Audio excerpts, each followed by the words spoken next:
ರಾಜ್ಯದ ಇತಿಹಾಸದಲ್ಲಿ ಮರೆಯಾದ ಅನೇಕ ಸಾಹಸಮಯ ಹೋರಾಟಗಾರ್ತಿಯರ ಸ್ಫೂರ್ತಿಯು ಇಂದಿನ ಯುವ ಜನಾಂಗಕ್ಕೆ ಅತ್ಯವಶ್ಯಕವಾಗಿ ಬೇಕಾಗಿದೆ. ಈ ನಿಟ್ಟಿನಲ್ಲಿ ಕನ್ನಡ ಪಠ್ಯಪುಸ್ತಕಗಳು ರಚನೆಯಾಗಲಿ ಎಂದು ಹಿರಿಯ ಪತ್ರಕರ್ತೆ ಕೆ. ಶಾಂತಕುಮಾರಿ ಮಾತನಾಡಿದರು.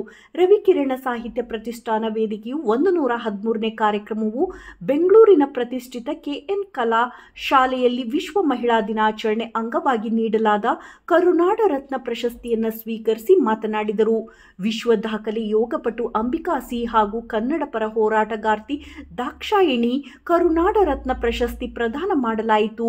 ಈ ಸಂದರ್ಭದಲ್ಲಿ ಕೆಎನ್ ಕಲಾ ಶಾಲೆಯ ರೂವಾರಿ ದಿವಂಗತ ಹೆಸರಾಂತ ಕಲಾವಿದರಾದ ಹಡಪದ ಅವರ ಕಲಾ ಸೇವೆಯನ್ನು ಸ್ಮರಿಸಲಾಯಿತು. ಪ್ರತಿಭಾ ಹೊಂಗಿರಣ ವೇದಿಕೆಯಿಂದ ಕವಿಗೋಷ್ಠಿ ಮತ್ತು ಗೀತ ಗಾಯನ ಕಾರ್ಯಕ್ರಮದಲ್ಲಿ ಅನೇಕ ಹಿರಿಯ ಸಾಹಿತಿ, ಕವಿಗಳು, ಹಾಡುಗಾರರು ಭಾಗವಹಿಸಿದ್ದರು. ಈ ಕಾರ್ಯಕ್ರಮದಲ್ಲಿ ಶ್ರೀ ವಿದ್ಯಾ ಗಣಪತಿ ಗಮಕ ಶಿಕ್ಷಣಾಲಯದ ಅಧ್ಯಕ್ಷರಾದ ಎಚ್.ಎಸ್. ಬಾಲಸುಬ್ರಹ್ಮಣ್ಯಂ, ನಿವೃತ್ತ ಅರಣ್ಯ ಅಧಿಕಾರಿಗಳಾದ ಕೆ.ವಿ. ಲಕ್ಷ್ಮಣ್ ಮೂರ್ತಿ ಉಪಸ್ಥಿತರಿದ್ದರು. ಶ್ರೀಮತಿ ಪ್ರೀತಿ ಭಗತ್, ಆರ್. ಹೇಮಾವತಿ, ಶೈಲಜಾ, ಸುಭಾಷ್, ವಿನೋದ್, ಬಸವಲಿಂಗ, ಆರ್. ಬಸಪ್ಪ ಮುಂತಾದವರು ಭಾಗವಹಿಸಿದ್ದರು.